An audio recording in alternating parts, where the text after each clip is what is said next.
ಮತ್ತೆ ರಾಜ್ಯದಲ್ಲಿ ಮಳೆ ಅನಾಹುತ ಮತ್ತೆ ಉತ್ತರ ಕರ್ನಾಟಕದ ಭಾಗದಲ್ಲಿ ಮತ್ತೆ ಪ್ರಾರಂಭ ಆಗಿದೆ. ಮತ್ತೆ ಬೆಳಗಾವಿ ಇರ್ಬೋದು, ಗುಲ್ಬರ್ಗ, ಬೀದರ್ ಈ ಭಾಗದಲ್ಲಿ ಪ್ರವಾಹ ಜಾಸ್ತಿ ಆಗಿದೆ. ಈಗ ಅದು ದಾವಣಗೆರೆಗೂ ಬಂದಿದೆ. ದಾವಣಗೆರೆ, ಚಿತ್ರದುರ್ಗ, ಮಂಡ್ಯಗೂ ಕಾಲಿಟ್ಟಿದೆ. ನಾನು ಚಿತ್ರದುರ್ಗ ಮತ್ತು ದಾವಣಗೆರೆಗೆ ಹೋಗ್ತೀನಿ. ನಾನು ಕೂಡ ಅಲ್ಲಿ ಹೋಗಿ ವೀಕ್ಷಣೆಯನ್ನು ಕೂಡ ನಾನು ಮಾಡೋನಿದ್ದೀನಿ. ಇಷ್ಟಾದರೂ ಕೂಡ ಕಂದಾಯ ಇಲಾಖೆ, ರಾಜ್ಯ ಸರ್ಕಾರ ಅಂಕಿಅಂಶ ಬಿಡುಗಡೆ ಮಾಡ್ತಾ ಇದೆ ಹೊರತು ಎಲ್ಲೂ ಪರಿಹಾರದ ಕಾರ್ಯ ಏನಾಗಬೇಕಾಯಿತು ಶರವೇಗದಲ್ಲಿ ಅದು ಎಲ್ಲೂ ಆಗ್ತಾನೆ ಇಲ್ಲ. ನಾನು ಆದ ಒಂದು ತಿಂಗಳಲ್ಲೇ ನಾನು ಪರಿಹಾರ ಕೊಟ್ಟಿದ್ದೀನಿ. ಕೆಲವು ಬಾರಿ ಆದ ಒಂದು ತಿಂಗಳಲ್ಲೇ ನಾನು ಪರಿಹಾರ ಕೊಟ್ಟಿದ್ದೀನಿ. ಇದು ಕಳೆದ 2-3 ತಿಂಗಳಿಂದ ನಡೀತಾ ಇದೆ ಪ್ರವಾಹ. ಇವತ್ತೇನಲ್ಲ, 2-3 ತಿಂಗಳಿಂದ ಪ್ರವಾಹದ ಹಾನಿ ಆಗ್ತಾ ಇದೆ. ಇದುವರೆಗೂ ರಾಜ್ಯ ಸರ್ಕಾರ ಯಾಕೆ ಹಣ ಬಿಡುಗಡೆ ಮಾಡಿಲ್ಲ?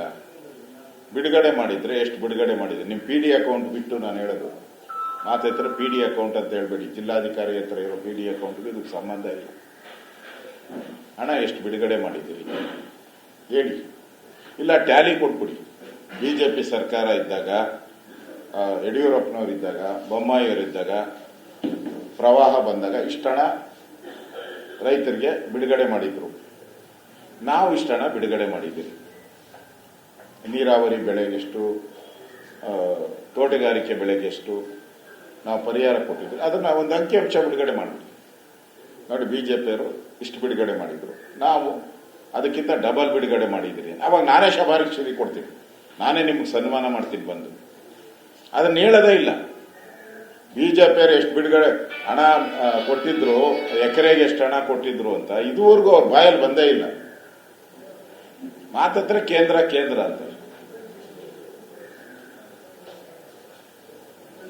ಕೇಂದ್ರ ಸರ್ಕಾರ ಬಿಡುಗಡೆ ಮಾಡಿರೋದನ್ನು ಪಟ್ಟಿ ಕೊಟ್ಬಿಡಿ.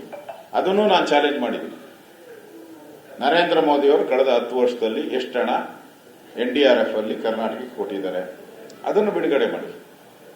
ಹಿಂದೆ ನಾವು ಬಿಡುಗಡೆ ಮಾಡ್ತೀವಿ. ಮನಮೋಹನ್ ಸಿಂಗ್ ಇದ್ದಾಗ ಎಷ್ಟು ಹಣ ಕೊಟ್ಟಿದ್ದಾರೆ ನಾವು ಬಿಡುಗಡೆ ಮಾಡಕ್ಕೆ ರೆಡಿ ಇದ್ದೀವಿ. ತಯಾರಿಲ್ಲ ಅವರು. ಬಿಜೆಪಿ ಸರ್ಕಾರ ಇದ್ದ ಎಷ್ಟು ಕೊಟ್ಟಿದ್ದಾರೆ ಹೇಳಕ್ಕೂ ತಯಾರಿಲ್ಲ. ನರೇಂದ್ರ ಮೋದಿ, ಮನಮೋಹನ್ ಸಿಂಗ್ ಟ್ಯಾಲಿ ಮಾಡಿ ಕೊಡ್ರಪ್ಪ ಅಂದ್ರೆ ಅದನ್ನು ಕೊಡಕ್ ತಯಾರಿಲ್ಲ. ಕೇಳಿದ್ರೆ ಅವತ್ತಿನ ಬಡ್ಜೆಟ್ ಇವತ್ತಿನ ಬಡ್ಜೆಟ್ ಎಷ್ಟು ಅಂತ ಹೇಳ್ತಾರೆ. ಹಂಗಾರೆ ನಿಮ್ಮ ಬಡ್ಜೆಟ್ ನಾವು ಬಿಡುಗಡೆ ಮಾಡಿದಾಗ 2.5 ಲಕ್ಷ ಕೋಟಿ ಇತ್ತು ಯಡಿಯೂರಪ್ಪನವರು. ಈಗ ನಿಮ್ಮದು 4 ಲಕ್ಷ ಕೋಟಿ ಆಗಿದೆಯಲ್ಲ. ಹಾಗಾದ್ರೆ ಕೊಡಿ, 3 ಪಟ್ಟು ಜಾಸ್ತಿ ಕೊಡಿ. ಹಂಗಾರೆ ನೋಡೋಣ, ಜಾಸ್ತಿ ಕೊಡಿ ನೋಡೋಣ. ತಯಾರಿದ್ದೀರಾ? ತಯಾರಿಲ್ಲ ಅದಕ್ಕೆ.